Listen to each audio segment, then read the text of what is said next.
que realizan unos pocos individuos excéntricos. En homenaje a esa vida, a esa vitalidad, la comunidad debe aceptar ciertos riesgos, debe admitir una porción de herejía. Debe vivir peligrosamente si es que quiere vivir.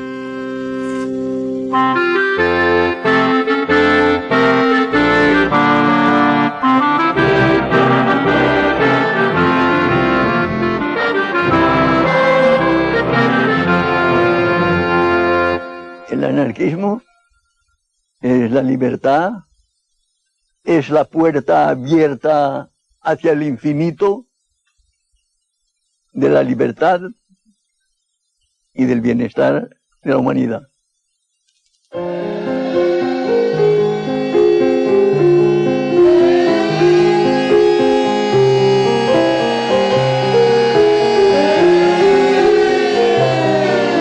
Me desperté con las sirenas de las fábricas y era como si toda Barcelona latiese con un solo corazón. Algo que solo se vive quizá una vez en un siglo. Y si algo puedo decir, que eso marcó mi vida y vivo con esa emoción siempre. La verdadera revolución se inicia el 19 de julio y la inicia el pueblo espontáneamente, defendiéndose contra el ejército. Y es la primera vez y la única vez que el pueblo acaba con el ejército, lo rinde.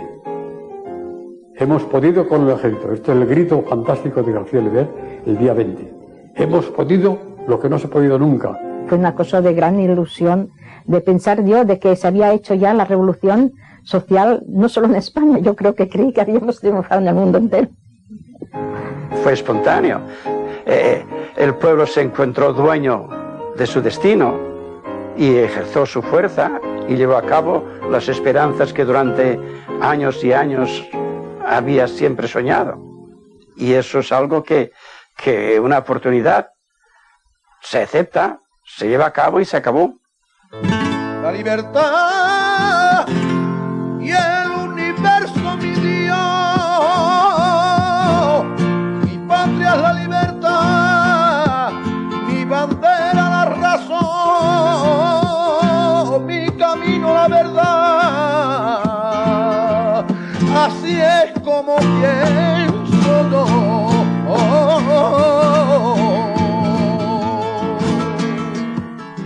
Año tras año, los anarquistas, protagonistas de la revolución que vivió España durante la Guerra Civil entre 1936 y 1939, rememoran aquel verano que cambió para siempre sus vidas. España 36, éramos más jóvenes que ahora. De cuando piensas que un pueblo sin historia no es un pueblo, no es nada, y esto te tira de culos, Hicieron todos los posibles para desprestigiar a la revolución y para borrarla. Hasta hace pocos años no se veía ningún libro que hablase de verdaderamente la revolución. Yo soy albañil y cuando he tenido que construir una casa, he empezado siempre por los fundamentos. Y tanto las películas como todos los actos de la vida tienen un principio, y es en el principio, es en los fundamentos donde hay que empezar. Y eso hay que saber por qué nosotros nos defendimos contra el fascismo, por qué vencimos al fascismo y qué eran las ideas que nosotros preconizábamos y que el pueblo se sintió identificado con ellas.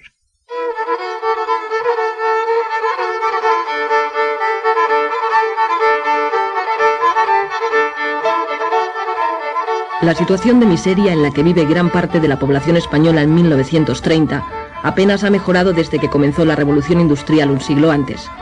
Continúan el analfabetismo y las profundas desigualdades sociales, sin que las autoridades, la Iglesia ni la burguesía pongan remedio. El anarquismo, que aparece como una propuesta del socialismo utópico para luchar contra la injusticia social, ha ido calando a lo largo de 100 años en las clases más desfavorecidas del país. Las ideas de Kropotkin y Bakunin arraigan con fuerza, especialmente en Andalucía y Cataluña.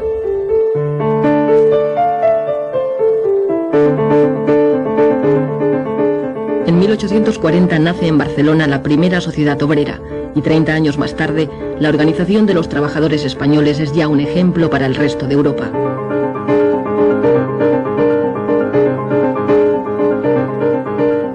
Tras la escisión de la Primera Internacional, en nuestro país triunfan las ideas antiautoritarias de Bakunin frente a las que propugna Marx.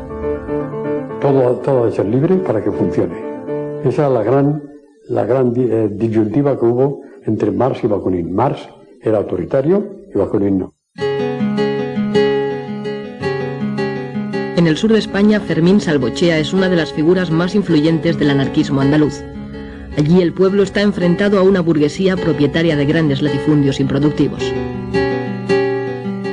En virtud de unos cuantos caciques, que son los que manipulaban la política, y los explotadores de grandes extensiones de tierra. Y al trabajador, pues, nos tenían 3 meses, por ejemplo, de trabajo activo. El resto, pues, era casi... no trabajaba, lo que trabajaban muy poco, y vivían muy mal.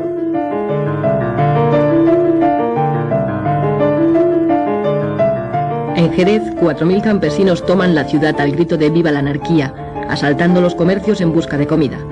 Para acabar con los grupos ácratas cada vez más influyentes en Andalucía, el gobierno inventa una trama llamada La Mano Negra, ejecutando y encarcelando a personas sospechosas de pertenecer a un supuesto grupo en realidad inexistente.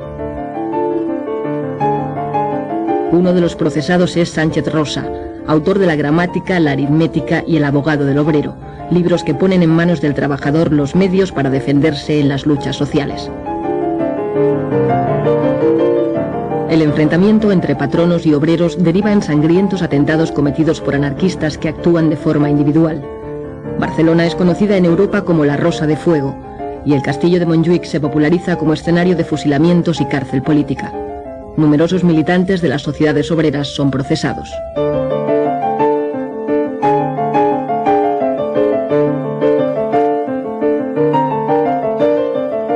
Se ha dado una imagen del anarquismo, de siempre la pistola, siempre... No, señor. Hubo que emplear la pistola también, pero principalmente se basó en la concienciación de la gente a través de la labor cultural, para crear lo que deseamos como un mundo nuevo. Para los anarquistas, es el pueblo el que ha de adquirir una conciencia revolucionaria, conociendo primero la realidad para poder cambiarla.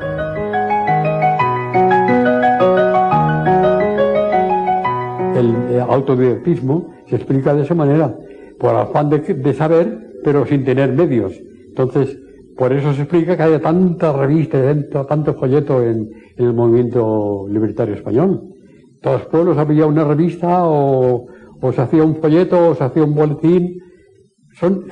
Es el prodigio que no se explica casi nadie. Soledad Gustavo y Joan Montseny, de sobrenombre Federico Urales, son los creadores a finales del siglo XIX de Tierra y Libertad y la Revista Blanca, que llegará a tener 12.000 ejemplares de tirada. La obra de Proudhon, divulgada por Pi Margall, presidente de la Primera República, introduce en nuestro país el concepto de federalismo, principio que adoptarán en el futuro las organizaciones anarquistas españolas. Anselmo Lorenzo, con el proletariado militante, propone ideas revolucionarias para la emancipación de la clase trabajadora en una futura sociedad basada en la libertad, la solidaridad y la ausencia de todo autoritarismo.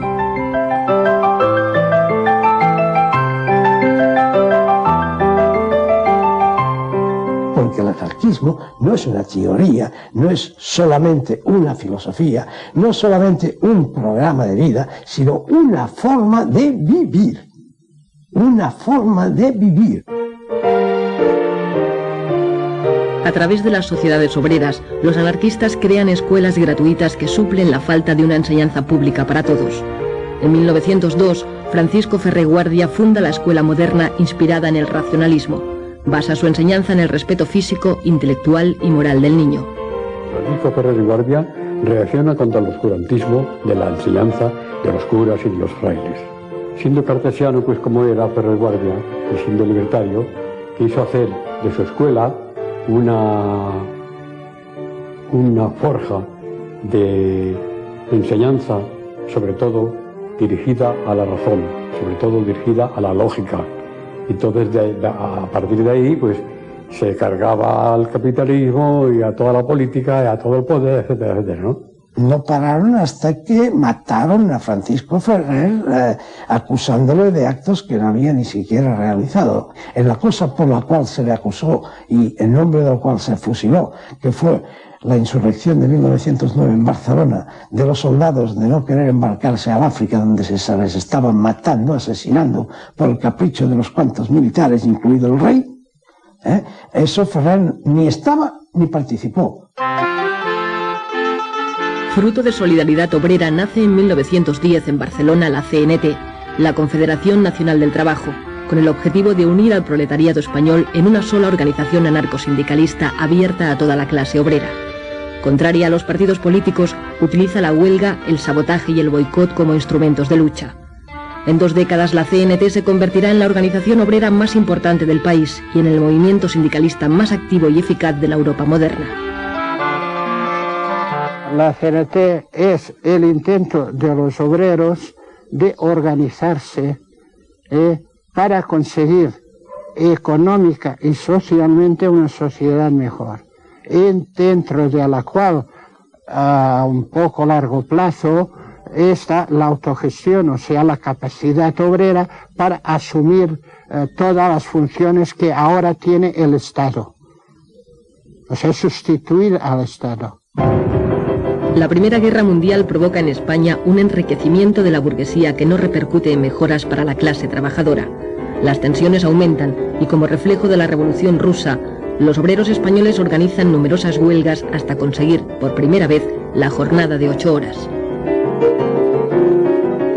Había una fundición que despidieron a 4 obreros porque pedían las 8 horas. Y no lo querían dar, y entonces los patrones cerraron las fábricas y lo cerraron todo. Ripoll se tuvo que hacer comida, rancho, en la plaza del ayuntamiento para alimentar al pueblo, porque duró unas 9 semanas. En 1919 la CNT tiene ya más de 700.000 afiliados. Los duros conflictos laborales provocan entre los jóvenes reacciones extremistas y la aparición de grupos de acción como los solidarios. Compañero de Durruti y Ascaso, García Oliver rememorará en 1938, ya como ministro de la República, los años de lucha en que cayeron numerosos militantes anarquistas como Salvador Seguí, el Noi del Sucre. Nuestro grupo anarquista se formó el año 1923. Dueños casi de la ciudad eran las bandas de pistoleros del Sindicato Libre que patrocinaba la patronal. Las hordas policíacas coadyuvaban a la obra de destrucción de nuestras organizaciones y de nuestros hombres. Nos unimos y formamos un grupo anarquista, un grupo de acción para luchar contra los pistoleros, contra la patronal y contra el gobierno. Conseguimos nuestro objetivo. Les vencimos.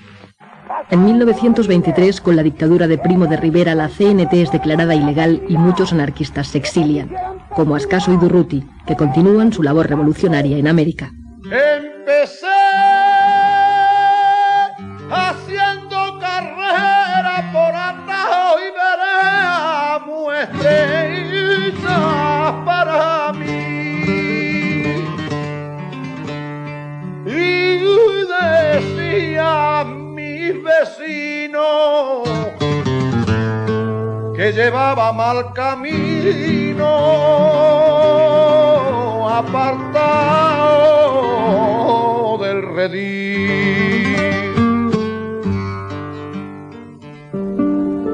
En 1927, en una playa de Valencia, se funda la FAI, la Federación Anarquista Ibérica, que nace con la pretensión de mantener puras las ideas anarquistas dentro de la CNT mediante la formación de pequeños grupos de personas afines, próximas en ideas. Para pertenecer a la FAI, por ejemplo, sin ser retranscrita se tenía que no haber hecho el servicio militar, no haberse casado por la Iglesia, llevar sus hijos el que podía, porque a la escuela racionalista se pagaba, no tener vicios ostensibles. Todo eso era imprescindible. Entonces había una selección natural que hacía una organización muy fuerte, pero sin sectarismo, por coacción moral. Bueno, mis padres, ya te digo, que fue una temporada secretario de la FAI, siempre tuvo cargos, era un hombre, mi padre era un hombre de acción, entonces era muy radical, mi madre también, y entonces pues, y tenía mucha influencia porque era un hombre eran muy humanos, eran muy cultos, tanto mi padre como mi madre, y siempre se rodearon de gente más o menos afín. Y el hombre anarquista procuraba llevar una vida digna, ser un ejemplo. Durante la dictadura, los anarquistas continúan su actividad de manera clandestina. Es el tiempo también de las grandes emigraciones en busca de mejores condiciones de vida.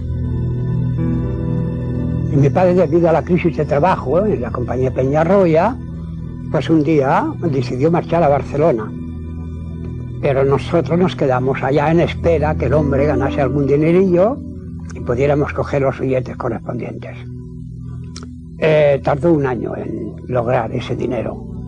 El caso es que encontró a un compadre en Barcelona y le dijo: hombre, puedes venir a trabajar al metro. Y además, la vivienda, yo tengo una barraca en la calle Valencia, entre Rocafort y Entenza.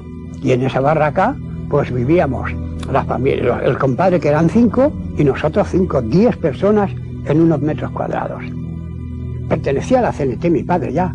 Si ahí en el metro lo llamaron, con lo que te he dicho anteriormente, para decirle que quedaba en la calle, porque un obrero había cometido una falta profesional y ese obrero era murciano. Y entonces despidieron a 80 murcianos que había. Pero el hecho fue de que todos respondían ya a una acción puramente orgánica CNT, y por eso los echaron.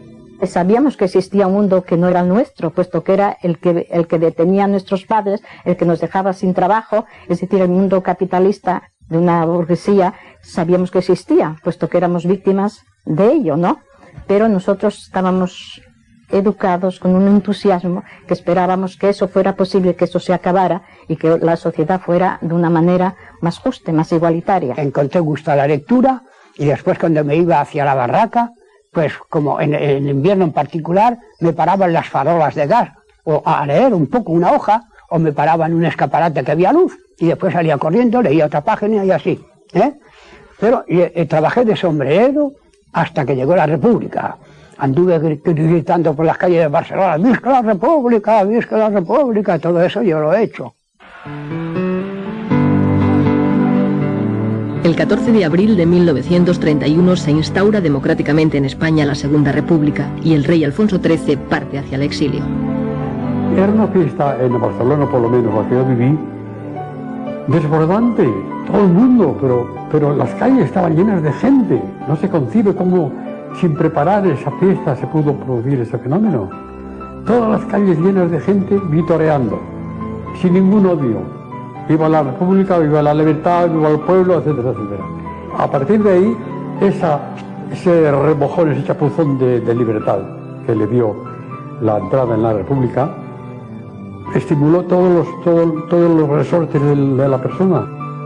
No ha habido nunca una juventud tan ansiosa de saber como la que vivimos nosotros entre el 31 y el 36.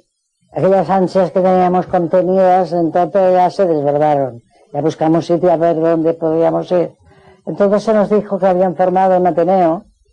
Allí había el cuadro escénico, había la sección de Esperanto, había cultura general, excursionismo, bueno, había de todo. Y cada noche teníamos un trabajo determinado.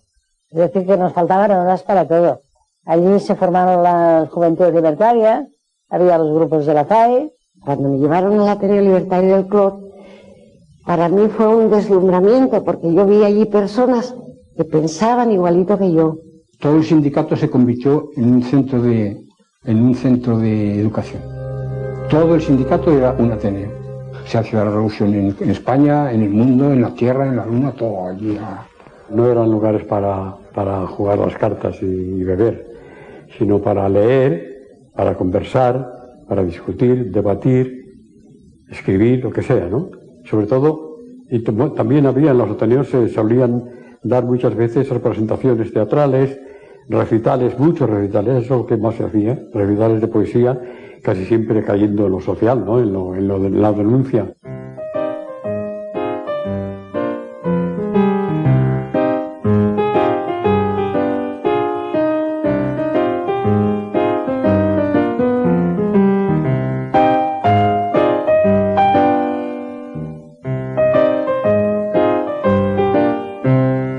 Fue un gran éxito todas las publicaciones anarquistas de España. Llegamos a tener estrictamente del anarquismo más de 70 publicaciones. Cuando se reunían tres anarquistas, coño, se hacía un periódico.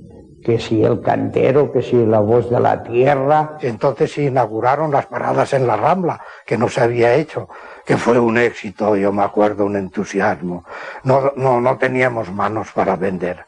No teníamos manos, todo, el aborto legal, las 12 pruebas de la inexistencia de Dios, dinamita cerebral, voceando todos los periódicos y así de gente comprando, porque no nos habían dejado hasta entonces hacerlo.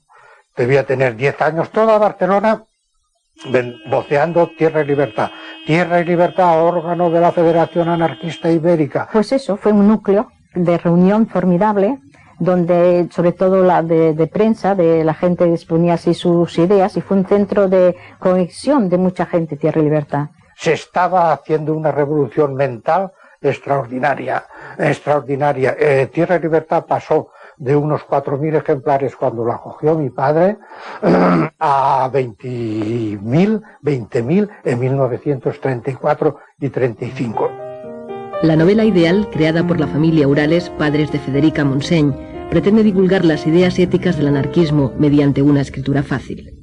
La novela ideal hacía una gran labor en la juventud, ¿sabes? Había temas muy interesantes y religiosos también, sobre todo porque la religión en la época en España y ha tenido siempre mucho dominio, pues también se buscaban temas en ese sentido, para combatir la religión. Fundada en Alcoy en 1923, Generación Consciente inicia a sus lectores en la sexualidad y la salud. Años más tarde, con el nombre de Estudios, alcanzará los 70.000 ejemplares de tirada. Y esa revista, habían muchas veces artículos que hablaban de estas cosas. Y claro, eso pues a mí pues, me iba llenando, ¿no? A mí me iba... Cuando hay algo que decir, cuando hay algo que decir, no se puede uno callar, porque callaré morir. No se puede uno callar, porque callaré morir.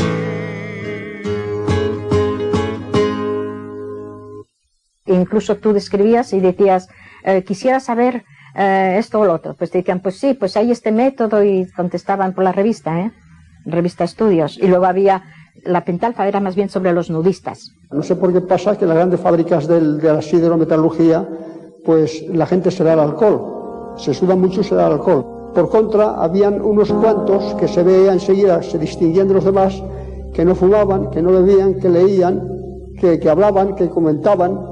Y entonces yo, sin querer queriendo, me fui juntando con estos, que eran anarquistas y naturistas, desnudistas, etcétera, etcétera, y muy dados a la cultura. Para nosotros el amor libre era simplemente que una pareja estuviera de acuerdo en convivir por afinidad, unirse libremente sin firmar papeles, sin hacer contratos. Bueno, y cuando hubiera disensión, de mutuo acuerdo, separarse y quedando amigos, ¿no? Sin pleitos y sin nada. A mí me parece que fue una cosa completamente revolucionaria, fue que salir la mujer de poder tener un compañero sin pasar por la iglesia, sin bautizar el hijo, sin todo eso, entonces la mentalidad de la mujer entonces era una cosa terrible cerrada. Enseguida era una cualquiera. Los anarquistas quieren cambiar la sociedad tradicional por medio de una intensa labor cultural e ideológica, y para ello crean nuevas organizaciones que tratan de propagar la idea entre los jóvenes. Nacen las Juventudes Libertarias, que más tarde se unirán en una federación ibérica de la que Fidel Miró será su secretario general. El lema era cultura y propaganda, repartir propaganda y procurar que entrara gente. No le pedíamos a nadie antecedentes ni qué ideas. Ese de los puntos libertarios entra. El día que te canses te largas. Cuando los muchachos me llevaron a las Juventudes Libertarias me integré al grupo de Sol y Vida. Era un grupo excursionista que nada más el resto de la semana vivíamos esperando el sábado. Teníamos tanto afán de instruirnos porque éramos todos pues proletarios, que hacíamos paradas y alguien leía un libro, una frase, y entonces la comentábamos, descansábamos, seguíamos andando. Es que era una labor permanente, que quizá incomprendida ahora, pero es la que dio un nivel cultural, de un gran sentido consciente de la existencia a estas generaciones que íbamos accediendo al mundo del trabajo. Los mítines, la acción directa y la propaganda ayudan a recuperar la influencia de la CNT. En ciudades como Barcelona, 1 de cada 2 obreros está ya afiliado a la central anarcosindicalista.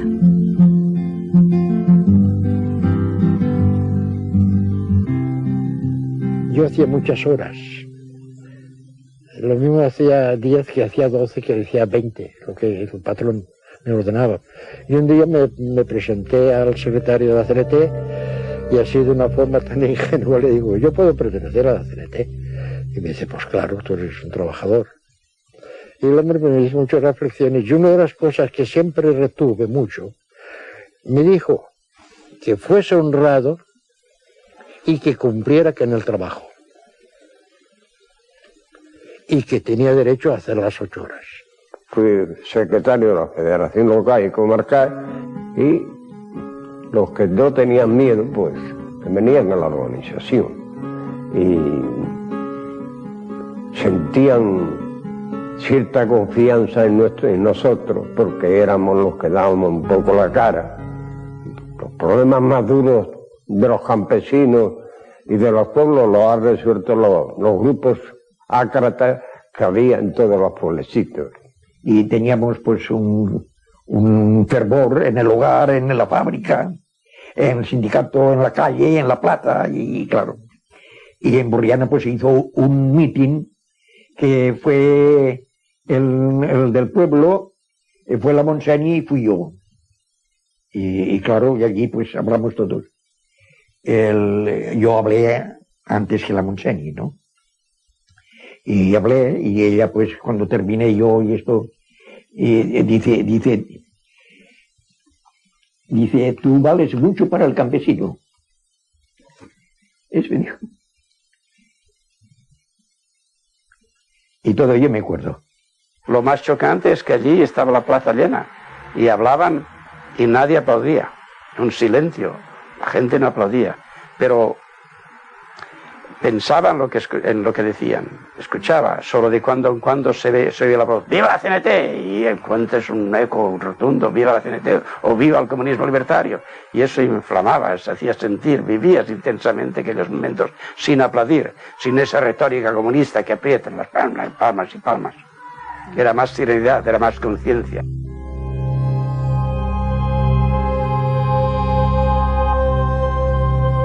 Había unos acuerdos sindicales que cuando echaban a un obrero de un trabajo, no había ningún obrero que debía de reemplazarlo.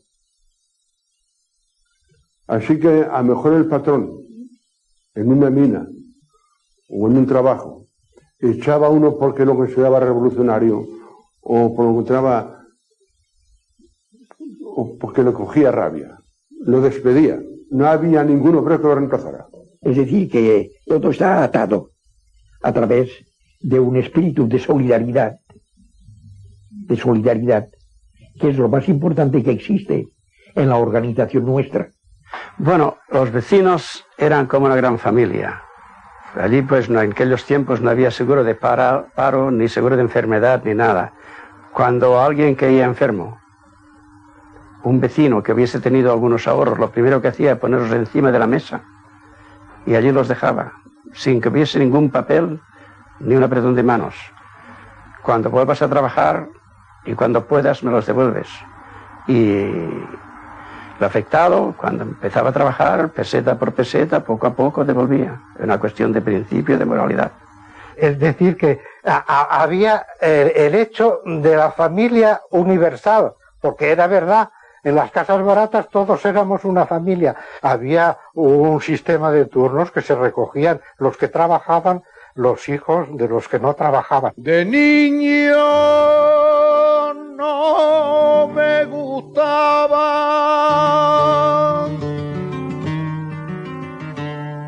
los libros, ni la sotana, ni salir en procesión. Era tan desobediente como el viento de poniente, revoltoso y juguetón.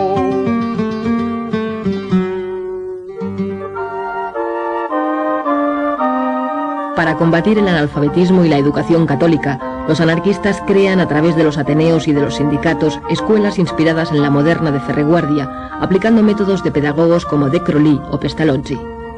En la Escuela Natura del Clot se enseñaba todo lo que se podía de ciencias de toda clase. Lo que ocurre es que había un acento en todas partes siempre que era superior a la enseñanza aquella, que era el hecho de hacer que el niño utilizara eso no para hacerse un depósito de conocimientos, sino una capacidad de utilización de esos conocimientos. Se procuraba que el niño fuera él mismo siempre y que viese la diferenciación entre cada niño, entre todos los niños. Eso se llevaba con gran cuidado porque es el elemento principal tanto del anarquismo como de los métodos de enseñanza del anarquismo. En la escuela nuestra, en la escuela de Puchelías, en la escuela Natura, yo allí no he leído nunca ni a Bakunin, ni a Kropotkin, ni nada. Nada más que, por ejemplo, La cosa humana, de Tolstoy, los poetas, o quizás la lectura de Blasco Ibáñez, es decir, gente más bien moderada, más bien liberal. No era ninguna cosa, no era una educación revolucionaria. Era una educación más o menos pacifista, antimilitarista, humana y culta, pero nada más. Escuela Nueva ya parte de unos principios modernos, de pedagogía moderna, que no hay ni asomo de ideología. Hay en verdad la idea de la libertad por encima de todo y en la base de todo. La emancipación de los trabajadores ha de ser obra de los trabajadores mismos. Si no, no habrá esa emancipación. Es decir, que se autosubvencionaba de diversas maneras, pero autosubvencionaba. Lo que nunca quiso la Escuela Natura ni el sindicato Fabril fueron subvenciones ni del Estado ni del Ayuntamiento. Pero las esperanzas puestas en la República defraudan a las clases más desfavorecidas del país. El gobierno tiene que hacer frente a numerosos levantamientos en Cataluña, Levante y Andalucía. Y que los campesinos en Andalucía padecían hambre y el feudalismo seguía manteniendo tierras y cotos y miles de hectáreas sin cultivar y la gente sin trabajar. Allí se produjo Casas Viejas. Fue un movimiento montado por los anarquistas, era un movimiento anarquista. Y quisimos declarar comunismo libertario.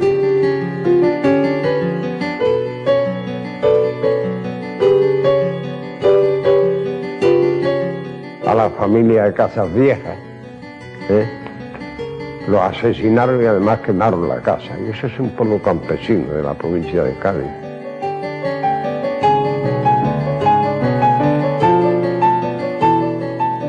La CNT provocó un movimiento revolucionario con el que no todas las regionales estábamos conformes, sobre todo en Asturias. No éramos muy partidarios. Era la división que había entre los dos conceptos.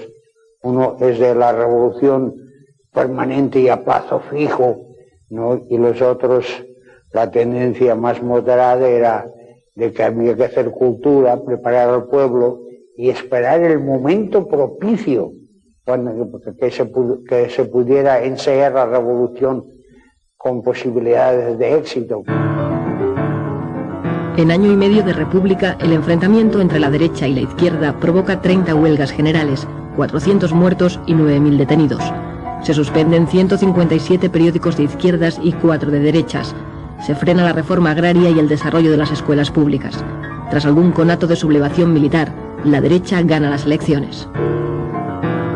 Y luego salió victorioso porque nosotros, el 90%, no fui a votar porque queríamos darle un castigo a la República. Porque no fue a votar, porque estaba más con ellos que con nosotros. La gente sacando el dinero al extranjero, no queriendo trabajar, cerrando fábricas. Los sindicatos estaban clausurados continuamente y las cárceles llenas de obreros, de presos gubernativos. El preso gubernativo es un hombre que no ha hecho nada, que no tiene más que un antecedente sindical. Yo estuve 6 meses y no fue de los que estuve más. En Asturias, los trabajadores de la CNT y la UGT colectivizan minas y fábricas. Ramón Álvarez forma parte del Comité Revolucionario. La idea general estaba concebida, primero, detener el avance progresivo del fascismo en toda Europa. Y después se combinó en uno de los puntos, el fundamental, en que la finalidad del movimiento revolucionario de octubre era la implantación de una sociedad socialista federalista. Pero la revolución de Asturias no es secundada por las fuerzas de izquierda del resto de España. Los obreros asturianos resisten durante 2 semanas el asalto de las tropas enviadas por el gobierno, con el general Franco al frente. La revuelta es aplastada en una acción premonitoria de la guerra que se avecina. Febrero de 1936. El Frente Popular, la izquierda, derrota en las elecciones al derechista Frente Nacional. El voto de la CNT ha sido decisivo. En febrero decidimos votar nosotros. Muchos, yo no voté, pero muchos votaron, porque teníamos alrededor de 15.000 presos en las cárceles de España. Se suceden las huelgas, las ocupaciones de tierras y los enfrentamientos de la Guardia Civil con obreros y campesinos. Mientras la derecha prepara el golpe de Estado, las organizaciones más radicales llaman a la revolución. Para mí el comunismo libertario es mi máxima aspiración. Para ello, en el año 36 celebramos un congreso en Zaragoza y después de mucha discusión, porque a nosotros nos gusta mucho discutir, pues llegamos a un acuerdo concreto de que la CNT propugnaba el comunismo libertario. Un comunismo, como decía antes, que va de abajo arriba y no de arriba abajo, que se regula mediante asambleas generales, con revocación inmediata de cualquier cargo si la mayoría lo exige. Y ya el hecho de que la base sea soberana significa que no hay posibilidad de maniobras politiqueras. Todos de todos, hay que distribuir equitativamente y por tanto, si todos de todos, todo el mundo trabaja, todo el que puede, claro. Todo el mundo trabaja, todo el mundo se forma, sobre todo porque hay tiempo para formarse. España ha venido a menos por una triple división.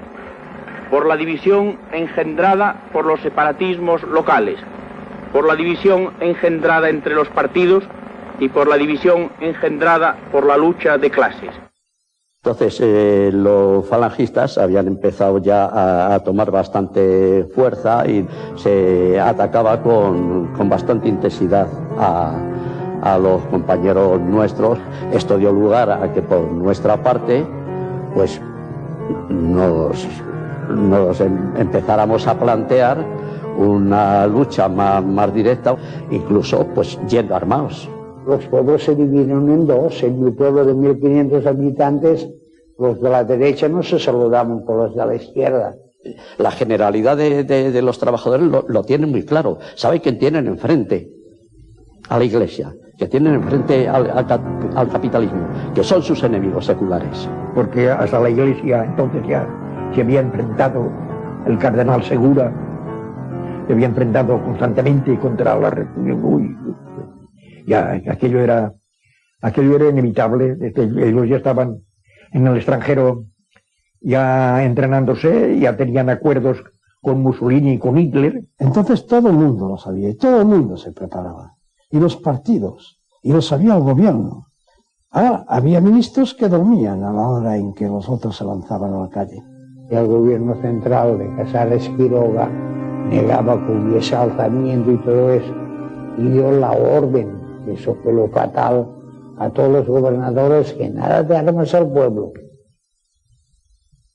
Nada de armas al pueblo, tenían más miedo a la revolución que a los militares. Porque no hay que olvidar que en los primeros días de julio, Companys le dijo al jefe de orden público de Cataluña que desarmase a la CNT, a los anarquistas. En Barcelona estábamos todos los militantes y otras gentes también de izquierda, estamos de guardia toda la noche durante 4 días. Entonces ya hubo el día anterior a la revolución, ya vinieron y dijeron que yo me había dormido, por cierto, en el tejado, en el techo. Dijeron, bueno, hoy es la hora de la verdad, el que no le interese que se largue a su casa, porque hoy sí hay faena. Estábamos en la Plaza de la Generalidad, eso estaba abarrotado de hombres pidiendo armas. Y salía Companys y decía que esperábamos. A gastarme, o a que he venido yo a este mundo, como no sea para gastarme, como no soy sordo mudo, no tengo el por qué callarme ante la ley del embudo.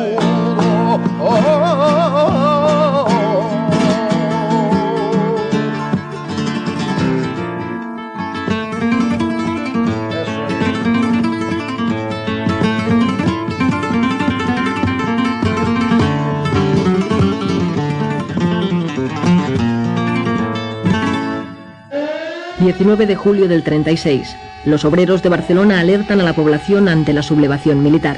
Y cuando sonaron las sirenas, pues era toda una multitud de horta, yo no sé, mil de gente que bajó por aquella avenida de Santa Eulalia al cuartel de San Andrés. Díaz Sandino bombardeó, tiró un par de bombas en el cuartel, se abrieron los portones y todo aquel gentío se lanzó a coger las armas. Ya se hacía de día, y entonces bajamos y al llegar a la carretera de Sanz ya vemos un coche que le decía CNT FAI. Lo paramos, entonces, oye, ¿qué pasa? Bueno, pues es en la Plaza Cataluña donde está el asunto. Pero al llegar a la altura de la Plaza de Toros, por detrás ya viene una compañía con el fusil en posición de tiro y los oficiales con la pistola en la mano. Y entonces salimos por las bocacalles a tirotearles. Pues se armó, claro, un poco el desorden entre las tropas. Lo viví con esa emoción de inconsciencia, pero con una gran emoción. Es decir, que ver aquello, de ver todo aquel pueblo armado, todos aquellos coches que claxonaban CNT, CNT, CNT FAI, ver todos aquellos coches con las banderas al viento, ver todo aquel movimiento con esa de generosidad, de lucha, ver además una cosa que me impactó mucho, ver los soldados, ver los guardias de asalto al lado nuestro. Se nos echa en cara que nos apoderamos de 40.000 fusiles, no sé cuántos cañones, no sé cuántos caballos, porque estábamos allí, es que no había otro, porque hasta los guardias de asalto, que hay fotografías parapetados detrás de un caballo, venían con nosotros, no iban con su unidad, venían con nosotros, Pero en fin, como se pudo, como había tanta gente, parece mentira, como salieron de todas las casas, a millares, la gente, pues se asustaron, los militares se asustaron y se rindieron. Es decir, muy a pesar del gobierno y de todo, el pueblo de Barcelona, guiado por la CNT, derrotó al ejército aquí.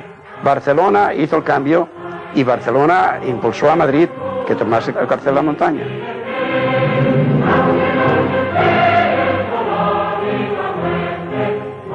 Es una manifestación pública de todo el pueblo de Madrid, que se levanta como puede, o que se trata de oponerse ya desde ese momento a lo que se le viene encima. España ha quedado dividida en dos. Ha comenzado una guerra civil de lucha entre clases que durará 3 años. Los rebeldes asesinan allí por donde avanzan a simpatizantes y militantes republicanos y de izquierda. En la España leal a la República, las represalias no se hacen esperar para todo aquel sospechoso de apoyar a los rebeldes. Los tiradores desde los campanarios de las iglesias de ciertos conventos estaban mezclados, los de los clérigos con los militares.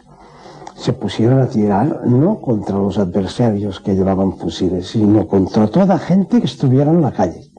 De ahí vino luego la respuesta de la gente quemando los lugares desde los cuales se le había tirado al pueblo desarmado. En esa contienda perdimos mucho personal, perdimos personajes de valor. En el asalto a Tarazanas murió Francisco Escaso al ir a saltar a ponerse más a resguardo contra un tirador de una ventana. Eso era muy frecuente entre nosotros, sobre todo porque estos hombres en la barricada, al mismo tiempo que escribían, como mi padre, en la barricada eran los primeros.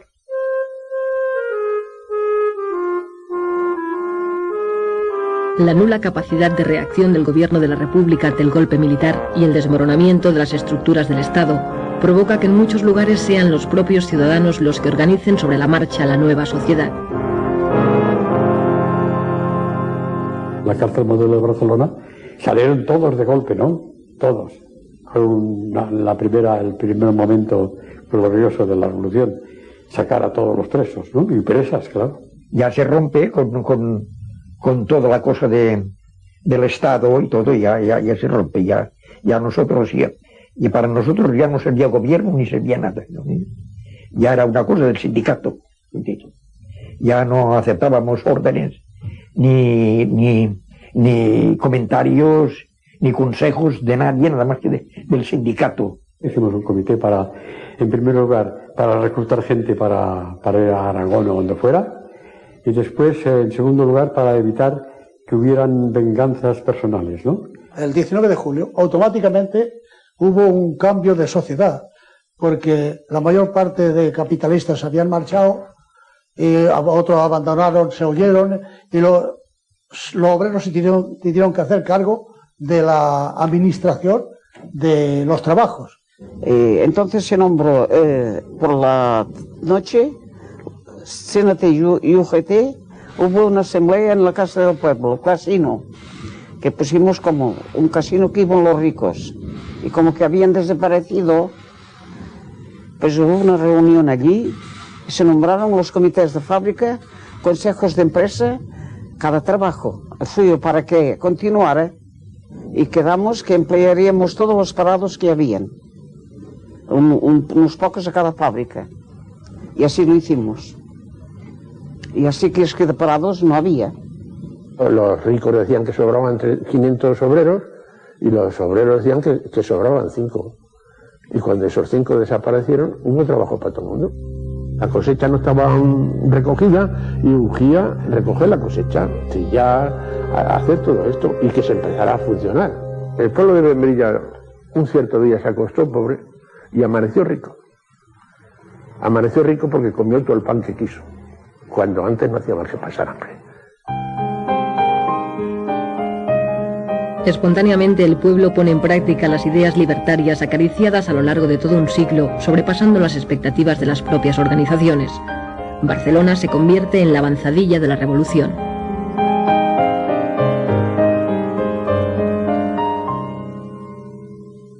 En los primeros días, enseguida entramos en contacto con el sindicato de transporte y empezaron a enseñar a las compañeras a conducir tranvías. Y tú tenías a compañeras conduciendo tranvías. Habían compañeros que empezaron a marchar al centro, que querían marchar. Yo me dediqué a recoger libros con un camión para crear una biblioteca, que teníamos una ansia loca de crear una biblioteca popular en el barrio.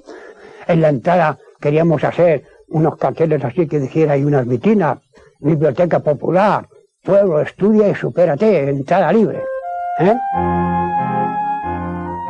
En Cataluña los anarquistas son ahora la fuerza mayoritaria y el poder que tenía la Generalitat pasa a manos del Comité de Milicias Antifascistas, un nuevo organismo nacido de la Revolución. Los consejeros de la Generalitat abandonaron sus respectivos despachos. La Generalitat se quedó con el solo hombre de Companys en la jefatura de policía y la calle nuestra. Companys, ¿sabes?, pide a la CNT que le mande una comisión para tener una entrevista. Y les dijo, os lo debemos todos, vosotros habéis terminado con este afamamiento, os habíamos juzgado mal. Desde hoy yo no sirvo ya para nada, yo no soy presidente. Si para algo valgo, les dice a la comisión, dice, estaré a vuestro servicio. Palabras de Companys. García Oliver propuso ir a por el todo y se lo pusieron, nada más votaron él y Chena, los de Hospitalet. Se lo puso Santillán y Federica Montseny. Federica Montseny diciendo, ir a por el todo es establecer nuestra dictadura, y eso es una negación del anarquismo. Y Santillán dijo, si vamos a por el todo y establecemos el anarquismo, nos aislamos en España y nos aislamos en el mundo. Todo el mundo no nos va a dar nadie ni ayuda, ni armas, ni nada. Y por eso la CNT no fue a todas, ni quiso el poder que le regalaba, no solo regalaba a Companys, ya lo tenía. Y entonces colaboramos juntamente con los demás fuerzas del país con un organismo que se llamó Comité de Milicias Antifascistas. Y entonces la Generalitat dejó de funcionar como tal. Y todo el poder recayó en este comité.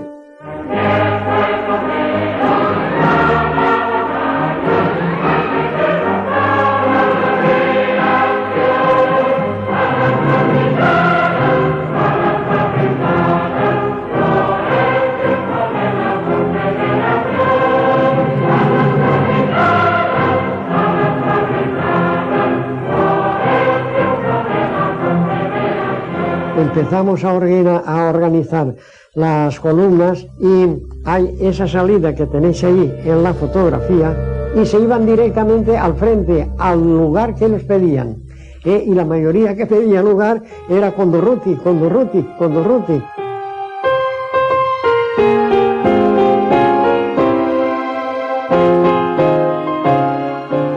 Ante el peligroso avance de los sublevados y el desmantelamiento del ejército, los partidos y los sindicatos organizan milicias de voluntarios obreros y campesinos para defender el país. La columna de los aguiluchos se sugirió con el propósito de que todos los concurrentes fueran del movimiento libertario.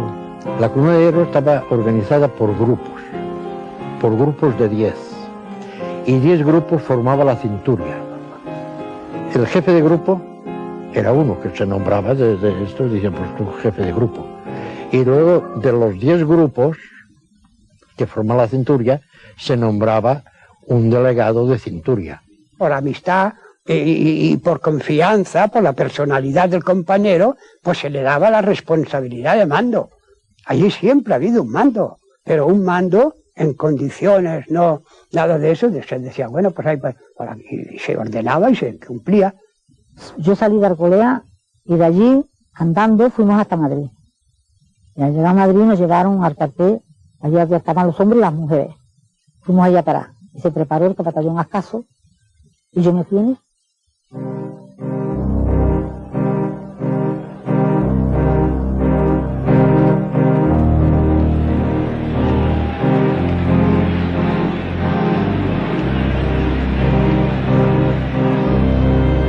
Puedo decir que a medida que nosotros íbamos actuando con la columna de Ruti, nosotros dábamos las manos a los campesinos y a toda aquella gente, transformando la sociedad en autosugestión, en una serie de actividades, colectividades, que sea lo que nosotros habíamos pretendido toda la vida. No era solamente tirar tiros. Ahí, a medida que nosotros avanzábamos, pues ellos tenían campo libre para poder formar, darle forma y ética a lo que tenía que ser nuestra sociedad, nuestra futura sociedad.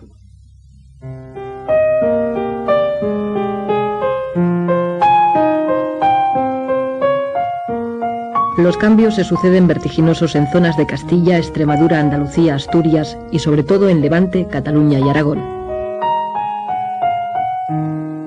Yo era muy alcahuete. Y en cuanto veía que había algo de barullo o algo, pues allí me metía. Y me metí en una plaza de la Constitución que estaba repleta de calandinos. Todo Calanda estaba allí. Y desde el balcón, este comité revolucionario dice, a partir de ahora, aquí se proclama el comunismo libertario. Y fue una multitud entera en la plaza de la Constitución que aplaudió la frase. ¿Y en qué se compone el comunismo libertario? Queda abolido el dinero.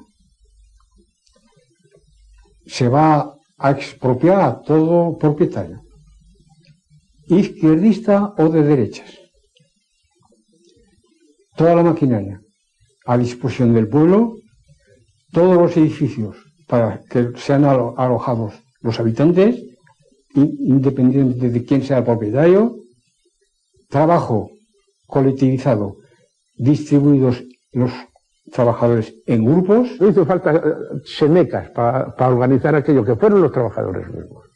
Porque ahí se constituyó primero pues el comité del sindicato, que era el principal, que duda cabe. Y luego comité de defensa, comité de agricultura, comité de alimentación, comité de peluqueros. Pues los mismos trabajadores designaban a los delegados que bien más capacitados para que cumplieran la función de llevar la marcha, de distribuir el trabajo, de distribuir todo. El desprecio tradicional de los anarquistas por el dinero provoca un cambio radical en las relaciones económicas. Se crean monedas locales, vales, y en muchos lugares se llega a la total abolición del dinero. Allí desapareció el dinero. O sea, se hizo el montón que se llamaba de cropoquín. Allí los alimentos se adquirían por vales y por las cartillas de racionamiento que se hicieron. En ese caso, cuando se trata de la toma del montón, pues naturalmente se tiene que tener aquella capacidad y aquella manera de pensar, de que por qué razón vas a coger tú hoy 2 kilos de carne si con uno tienes bastante y mañana puedes ir a buscar otro fresco. O un par de zapatos. Allí se estaba exento de luz, de agua, de escuela, de todo. Allí no había que pagar nada. Y no había egoísmo de nada. Nada, ni el egoísmo no existía. ¿Cómo puede existir si no hay dinero? Cuando no hay dinero no puede haber egoísmo. Hoy lo dices y no lo comprende la gente, pero que no, que se asumió bien. El haber hecho la colectividad, como crear la colectividad, la inmensa mayoría del pueblo lo encontré muy bien, y esto que no eran sindicalistas ni eran anarquistas, todos. El que quiso ser individualista continuó siendo individualista, pero fueron muy pocos. Y el que, como mis padres, aquí, a 30 metros de aquí, por ejemplo, que eran individualistas, tenían que responder para tener el derecho que la cartilla les daba, tenían que responder con productos, no había dinero. En aquel año mis padres elevaron 4 cerdos para la matanza. Vino un compañero, por cierto que allí disgusté un poco a mi madre por lo que hice, vino un compañero, yo ya sabía que iban a venir, decide el compañero de que la familia tenía bastante con un cerdo y le requisaron los 3, con los cuales se pagaba el resto de necesidades de todo el año. Trabajábamos a gusto. Y la otra, pues que hay menos gastos en colectivistas que individuales. Porque ahora supongamos, si hay 100 individuos que trabajan en colectividad y 100 que no, los 100 que no necesitan 100 tractores, que los otros necesitan más 10. Destituidas las antiguas autoridades locales, son ahora los trabajadores organizados en la CNT y en menor medida en la UGT los que controlan la administración, poniendo poco a poco en marcha toda la vida pública. El Comité Revolucionario me asignó el cargo de delegado Bastos. Delegado Bastos, pues creo que eso ya se comprende. Nos hicimos cargo de todas las mercancías que teníamos y además un pueblo que no da trigo, pues veníamos a Levante y lo cambiábamos por azúcar. Pues teníamos la fábrica de azúcar, pues había una cosecha ya. Y de allí nos llevábamos chocolate y cosas así, intercambios. Ya con el carbón ya se traía mercancías de calzado, de vestidos, todo eso para el pueblo, y ya se traían de afuera. Se nombraba cada pueblo una delegación representativa de cada pueblo y allí se construyó en Benicarló, digamos, la Federación de Colectividades. En Levante, UGT y CNT trabajan de forma conjunta tras la expropiación espontánea de tierras y fábricas. Bajo la organización de la Central Anarcosindicalista, Alcoy se convierte en un ejemplo de autogestión obrera con las industrias colectivizadas en su totalidad. Se crea el CLUEA, el Consejo Levantino Unificado de la Exportación de Agrios, encargado de coordinar directamente desde las colectividades la venta al extranjero. Muy pronto este organismo, nacido de la Revolución, topará con las reticencias del gobierno central, que comienza a apoyar a las cooperativas comunistas. Y en el extranjero ya teníamos, en París, en Bruselas, en Holanda, en fin, todas esas cosas. Todo aquello funcionó perfectamente y cada vez mejor, cada vez mejor.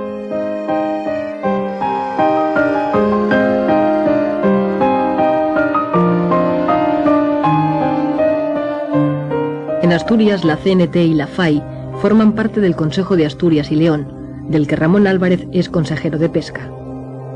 Los obreros eran los administradores de las industrias.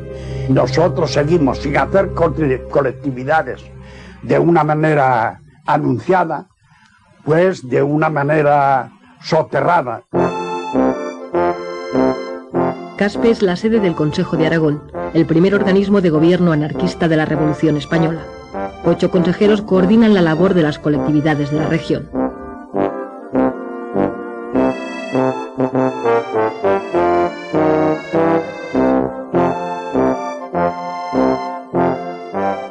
Aquí en la región, que fue el centro, digamos, mayoritario de las colectividades, con su consejo en Caspe y todo eso, en Levante hubo colectividades, en Andalucía hubo colectividades, en Castilla hubo colectividades para todo, pero tan homogéneo como en Aragón no la hubo en ninguna parte.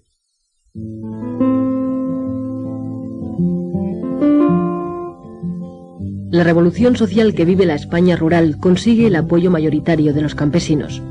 Son 3 millones de españoles viviendo bajo los principios del comunismo libertario.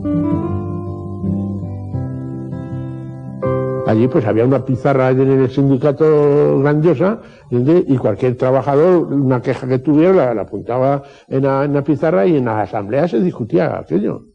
El exponer una cosa era ponerlo, digamos, en armonía de los demás si aceptaban aquella proposición. Si se acordaba bien, si no se acordaba, pues otra cosa, ¿verdad?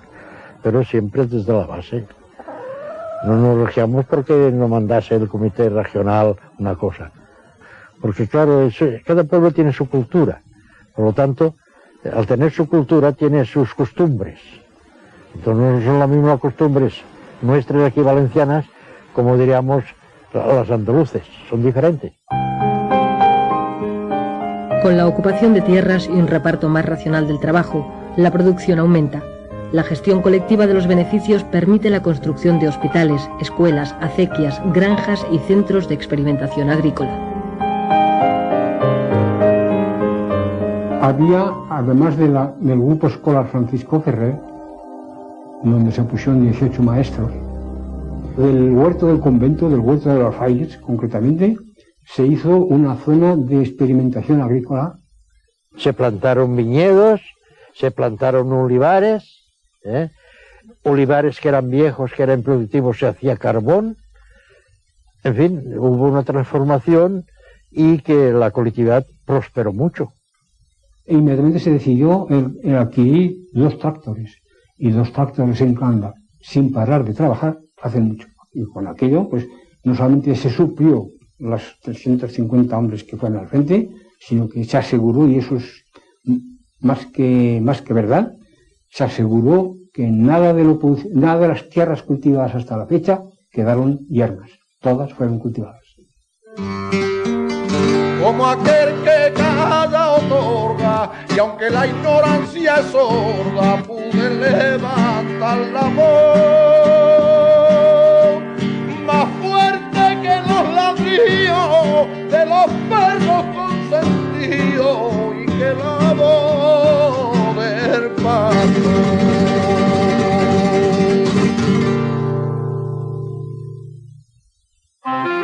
La revolución que vive España no pasa desapercibida al visitante. George Orwell, que ha venido a luchar como voluntario en una columna del POUM, describe sus impresiones al llegar a Barcelona. Era la primera vez que me encontraba en una ciudad en la que mandaba la clase obrera. Los anarquistas ejercían virtualmente el control de Cataluña y la revolución se encontraba en plena marcha. Las actitudes de tipo servil habían desaparecido. Nadie decía señor o don y ni siquiera usted. Todo el mundo se trataba de compañero y de tú. Y decía salud en lugar de buenos días.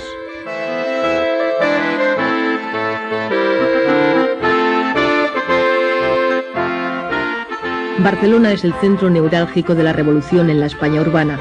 Con la CNT y la FAI al frente del Comité de Milicias Antifascistas, Cataluña vive una de las transformaciones más radicales de su historia, que afecta a todos los aspectos de la vida política, social y económica.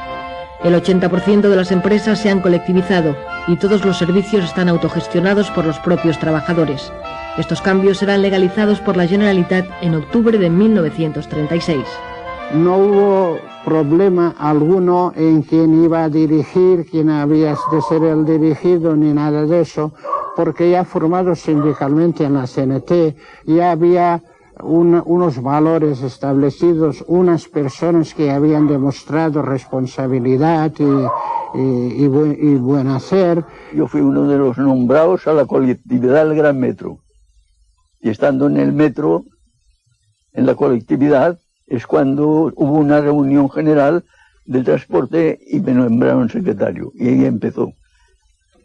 Y yo era albañil que conocía poco el transporte, pero nos poníamos al corriente pronto de eso. Las circunstancias nos obligaban. Se organizó una comisión que se titulaba Administración y Control de la Propiedad Urbana, que estaba compuesta de 3 elementos de la Generalidad, 3 de la CNT y 3 de la UGT. Y de los 3 de la CNT yo era un vocal, yo era uno. Entonces, la propiedad no quedó abolida, pero quedó incautada.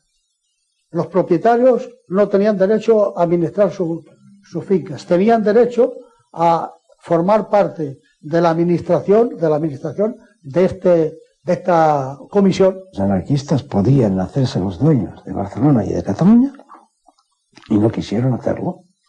Y entonces vino la colaboración entre unos y otros. Y entonces, como los más fuertes éramos nosotros, a la cuestión de enseñanza, pues se buscó a uno de los nuestros, al profesor Puig de Elías, y él se ocupó de redactar con otros y demás, pero siempre dirigido por él, la Constitución del Cero.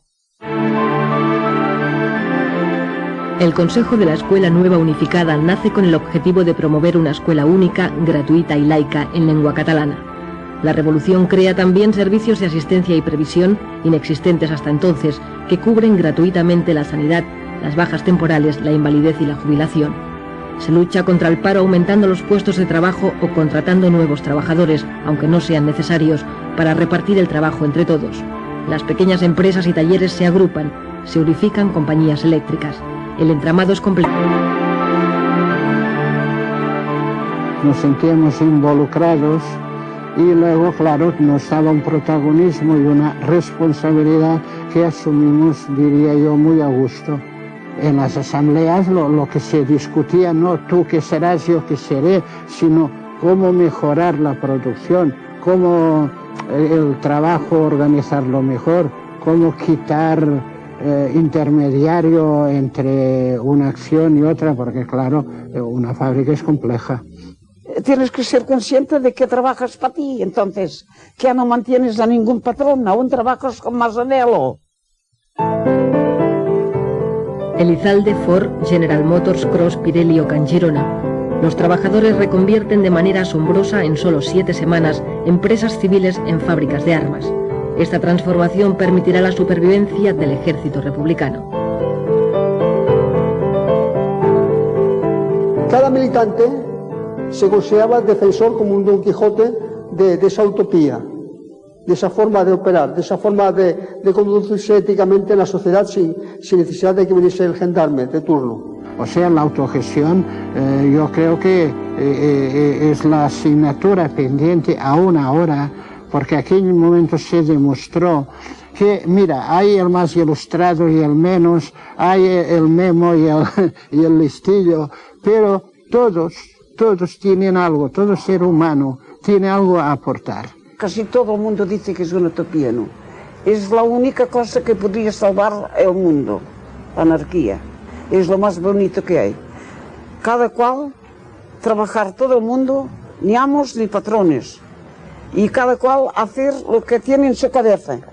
Es que todo el mundo tiene algo adentro.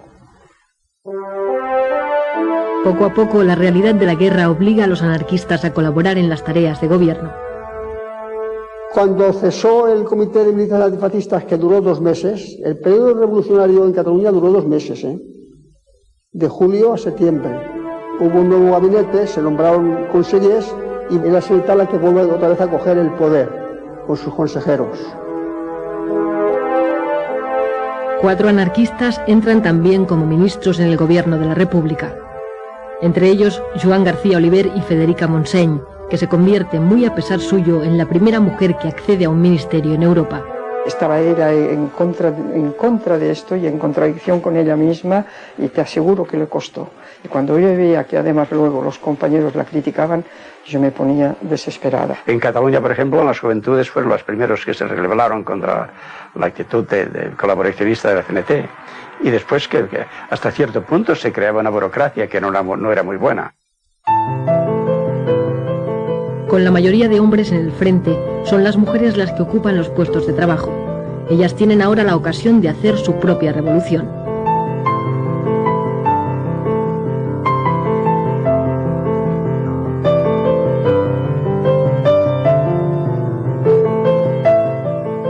Al irse los hombres al frente, al ocupar ella puestos que dejaron vacantes los hombres en la producción, quizás eso las despertó, se sintieron más libres. Las compañeras que conocía, la una estaba en una fábrica de alpargatas, ella era la que llevaba todo aquello, la otra en una fábrica de azúcar, cuando estos eran puestos que lo habían llevado hombres antes.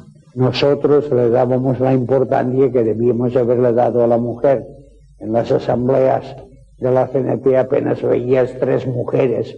La mujer en la casa. Los hombres se rían con todos los derechos y nosotros queríamos preparar a la mujer para que supiera usar sus derechos con respeto a sus hijos, a su casa, a su marido y a su propia vida. Mujeres Libres nace a partir de agrupaciones locales, convirtiéndose en una de las organizaciones feministas más importantes de la época. Suceso Portales en Guadalajara y Concha Liaño en Barcelona son 2 de sus principales impulsoras. Éramos distintos a los movimientos de liberación femenina burgueses, porque nos dábamos cuenta que ellas, por su preparación, luchaban por equipararse en competitividad con los hombres para ocupar los cargos que ocupaban los hombres. Pero nosotras nos dirigíamos a la mujer proletaria, a la obrera, a la que no tenía instrucción, que salieran de ese servilismo, que salieran de esa sumisión, en el trabajo, en el hogar, que se consideraran personas adultas. Y ahí fue donde tuvimos que hacer mayor énfasis. Y en crear escuelas donde la mujer se capacitara, no solamente para leer y escribir. Me parece que yo no te podría decirlo, cientos y cientos de mujeres analfabetas que convertimos a que supieran leer y escribir. Así que cuando formábamos una agrupación, lo primero que se hacía era la escuela. A las mujeres las educábamos sexualmente con clases. Teníamos clases especiales y mujeres que las educaban y iban a los hospitales a hacer prácticas, inclusive. Hicimos una serie de folletos a este respecto, y con respecto a la relación del hombre y la mujer que enviamos al frente. Hicimos por lo menos miles y miles de folletos, unos folletitos pequeños. Los anarquistas promueven cambios sociales únicos en Europa. García Oliver, ministro de Justicia, es el primero en dictar en España una ley que iguala los derechos del hombre y la mujer. Federica Montseny, ministra de Sanidad, promulga la ley del aborto, que solo llega a aprobarse en Cataluña.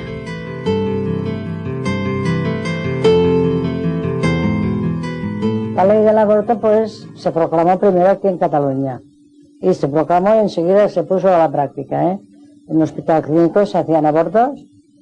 Parecía muy bien suprimir una maternidad que no era deseada. Les parecía lógico. Pero por parte de los médicos hubo un rechazo enorme. La maternidad consciente solo se puede adquirir a través de los conocimientos que te ocupas de conocerlas. Si estas mujeres no habían leído nunca nada y no sabían hacer nada, pues no podías pedirle una maternidad consciente, ni a los hombres tampoco mismo, ni siquiera a los hombres.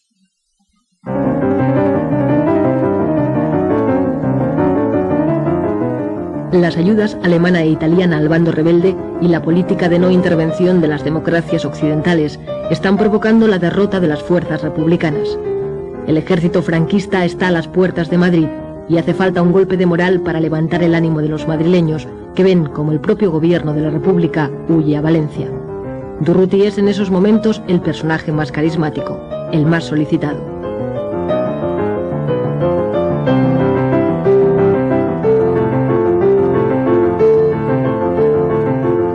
La figura de Durruti en aquellos momentos representaba la mayor atalaya de libertad. Fue una inyección de optimismo, de esperanza. En un territorio desconocido y mal pertrechada, la columna Durruti sufre enormes bajas. Su actuación resulta, sin embargo, decisiva para la defensa de Madrid. El 20 de noviembre nos retiraron del frente y nos dijeron que había muerto Durruti. Siempre fui esa abeja negra que supo esquivar las piedras que le tiraban nada.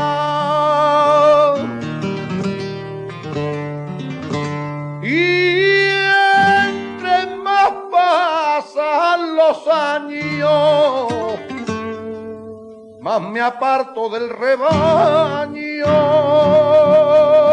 porque no sé a dónde va.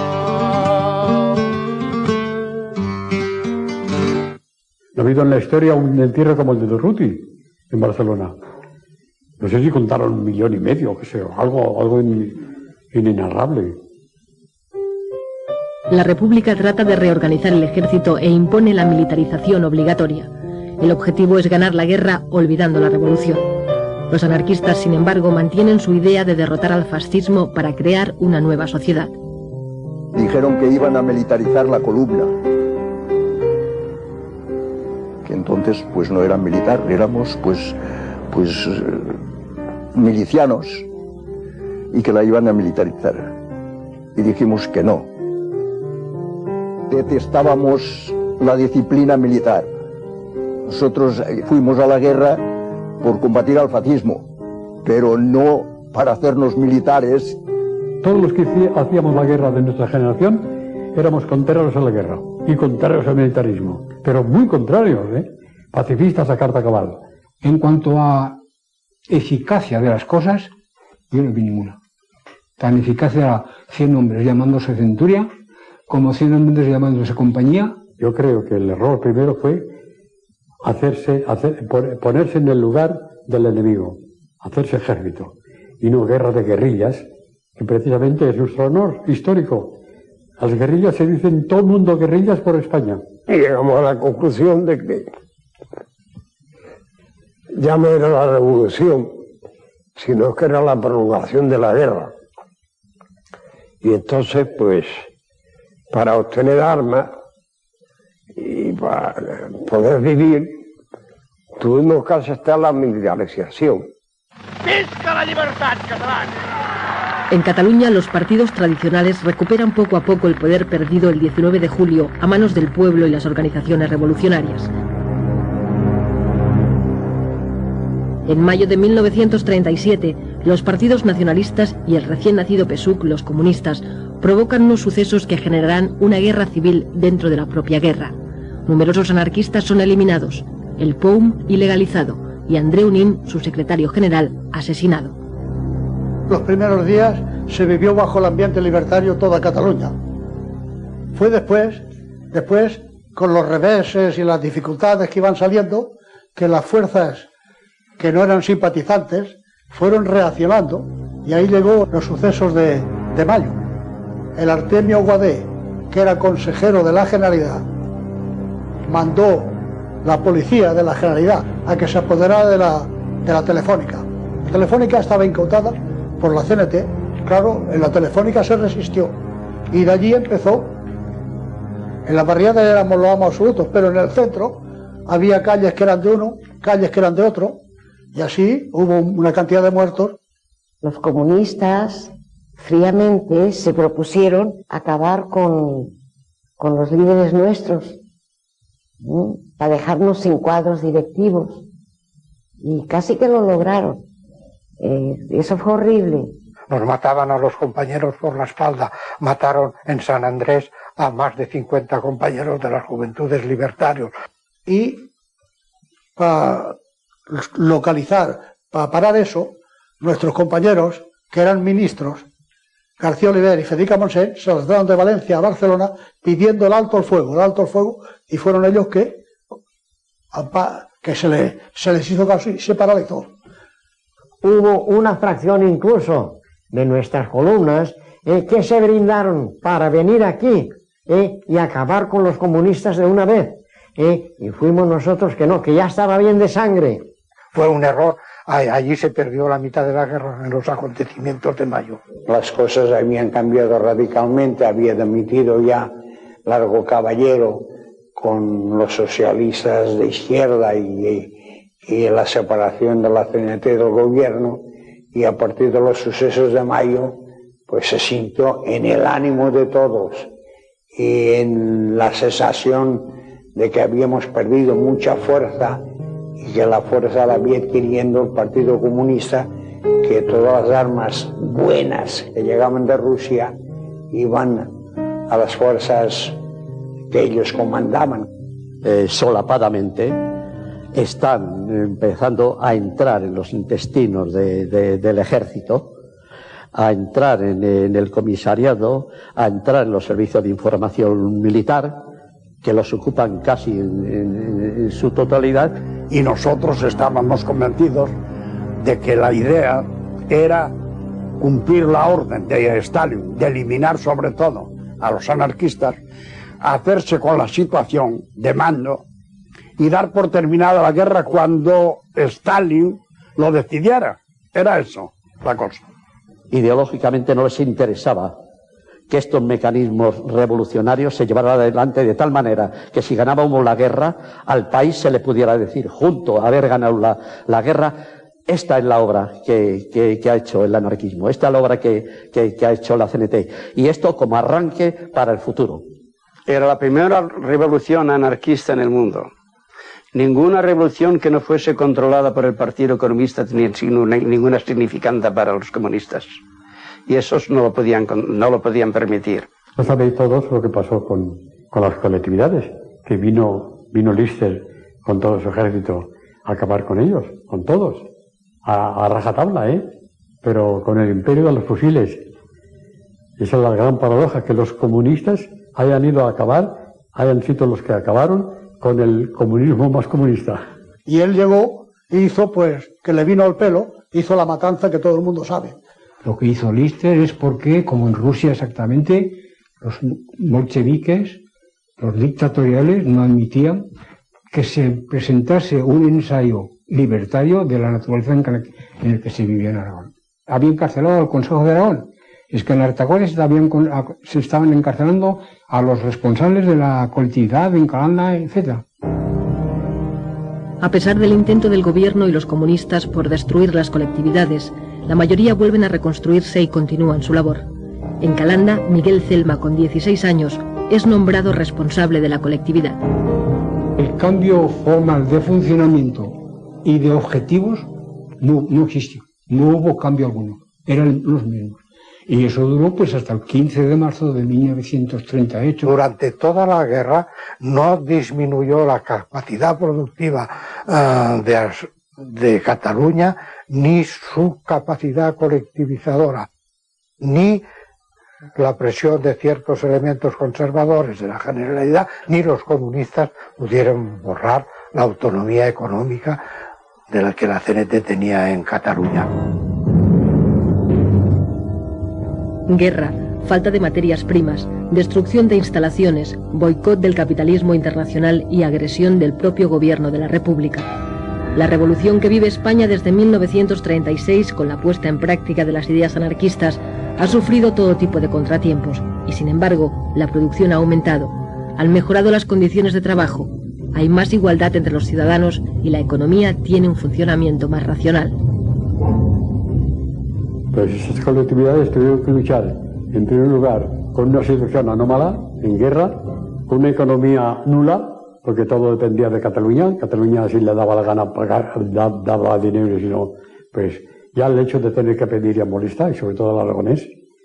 En fin, todos los inconvenientes, y no digamos ya la política de Madrid. La política de Madrid no había jamás ni un diario que no fuera de la CNT que dijera algo bueno de la Revolución Española, de la Revolución Cenetista o de las colectividades, de nada. Ya sabéis que siempre el anarquismo ha tenido una prensa malísima. Que en 3 años no se pueden hacer muchas cosas, más siempre cuando tienes una guerra civil, te tenías que apañar con lo que había, ¿no? Porque nos faltaba todo, las materias primas, había la cuestión de la inseguridad, los bombardeos. El pueblo vivió mal. Yo no soy de los que digo que no hubo disputas, no hubo cosas después, pero el conjunto de lo que fue el comunismo libertario, colectividad, paz y justicia de Membrilla, para mí, y lo demuestro al que quiera, que es la única solución que tiene la humanidad para poder vivir bien. Porque de otra forma no existe. Porque ahí se demostró que me hacía falta la Guardia Civil, me hacía falta los ricos, me hacían falta los curas para vivir bien, que son los únicos que entorpecen la marcha de la riqueza, porque la única riqueza que existe es el trabajo. Lo malo es que aquello, con sus defectos, que los hubo, no continuase, pese a lo cual, cuando los dueños de la fábrica volvieron, la encontraron mucho mejor que no la habían dejado. Cuidado. Aparte de haber duplicado la producción. En Chirona, cuando terminó la guerra, al hacer balance, gran sorpresa para los dueños, gran sorpresa. Se había capitalizado mucho más de lo que era antes de la guerra. ¿Por qué? Porque se habían importado máquinas, herramientas, porque se habían importado hornos eléctricos para hacer aleaciones especiales, que no se tenían. Pues cuando entraron las tropas franquistas, alguien de que fuera autoridad para ello dio orden de demoler estas nuevas construcciones.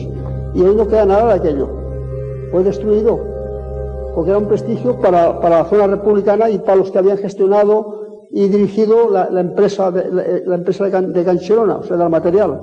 Estábamos muy al tanto que las potencias democráticas no querían que nosotros ganáramos. Sin embargo, la pasión podía más que nada y decíamos, bueno, aquí seguiremos hasta que podamos. Pero y cuando llegó el final, que sabíamos que tenía que llegar, nos costaba mucho aceptarlo. Mucho. Eso fue muy doloroso, porque no solo perdíamos la patria, perdíamos nuestros ideales y sabíamos que para siempre. La lucha ya se fue perdiendo, ya la retirada. Hasta que se replegaron, ya fueron a la Seu d'Urgell, ya se replegaron, y ahí es cuando nos enteramos de que se perdía Barcelona. Y entonces estábamos allí unos compañeros y mi padre telefoneó a Barcelona.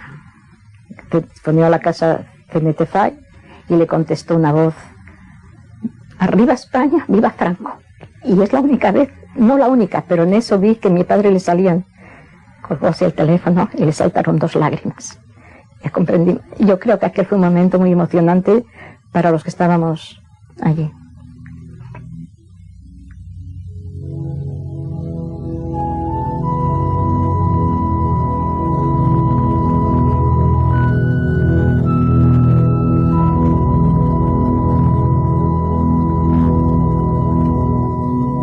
Se subieron los heridos con bonitas ambulancias y los rojos con amor a sus hermanos cuidaban. En lo alto de la cumbre se procedió a su descarga. ¡Ay, qué dolor tan profundo! ¡Ay, la herida que me mata! Otro, temblando de frío, decía a su camarada: ¡ay, hermano, que me muero! La nieve está muy helada.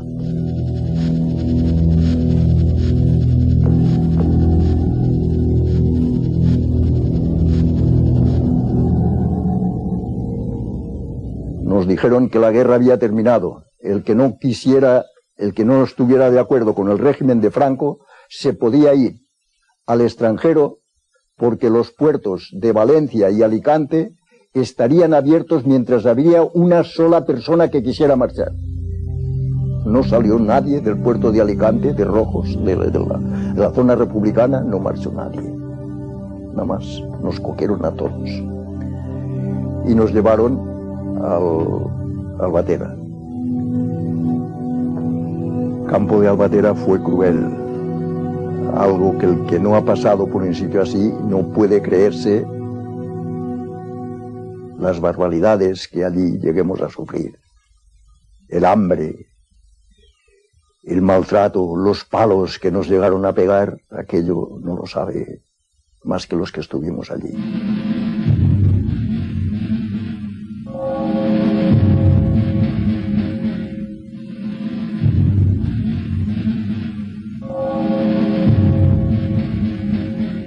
A veces yo me pregunto si valió la pena tanto dolor, tanto sacrificio, tanto sufrimiento, pero luego pienso, en realidad nosotros le dimos una lección al mundo. Por más que sea, pudimos dar un ejemplo de que es posible vivir sin gobierno, porque no había gobierno, y marchaban las colectividades, y marchaba todo funcionaba, de mutuo acuerdo. Para mí fue el tiempo que estuve yo esos 3 meses en la colectividad, los más felices de la vida, porque no tenía que preocuparme de nada. ¿Dinero para qué? Porque fueron los años más intensos de mi vida. Conocí la fraternidad, el desinterés, el espíritu de sacrificio y la solidaridad. Es decir, el sentirme hermanado con los que estaban luchando conmigo, que sentían las mismas ideas. Creo que es lo mejor. Y que por ello hay que luchar, porque aunque no se llegue, ha de ser, si no una meta, una ilusión, una utopía, lo que sea, lo que puede ser como una poesía, ¿no? Le he cantado a casi todo lo que me ha dado que pensar.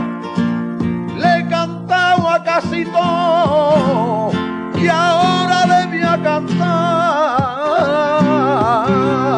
la que nunca existió, la paloma de la paz.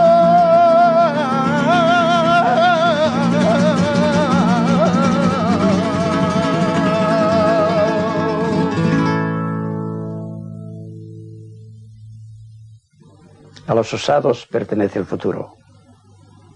Cuando no podemos soñar más, morimos. Así lo dice Emma Goldman y eso es verdad.